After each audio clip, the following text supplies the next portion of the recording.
Hello दोस्तों, नमस्ते, प्रणाम। आइए आप लोग के बीच में बहुत सुंदर एक वन्ना गीत गाने जा रही हूँ। छत ऊपर पतंग उड़ावे, हरियाला बना नजर न आवे।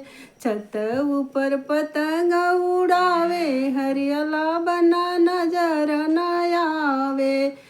चाचा हजारी से डोर मंगवावे, चाचा हजारी से डोर मंगवावे। चाची संगे पेच लड़ावे, हरियाला बना नजर न आवे। चाची संगे पेच लड़ावे, हरियाला बना नजर न आवे। छत ऊपर पतंग उड़ावे, हरियाला बना नजर न आवे।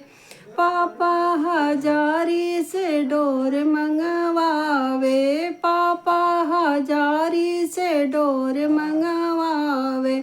मम्मी संगे पेच लड़ावे, हरियाला बना नजर न आवे।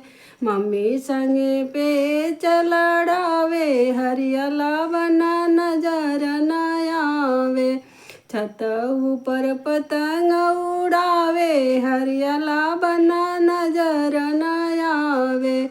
छत ऊपर पतंग उड़ावे, हरियाला बना नजर न आवे। फूफा हजारी से डोर मंगवावे, फूफा हजारी से डोर मंगवावे। बुआ संगे पेच लड़ावे, हरियाला बना नजर न आवे। बुआ संगे पेच लड़ावे, हरियाला बना नजर न आवे। कोठा ऊपर पतंग उड़ावे, हरियाला बना नजर न आवे।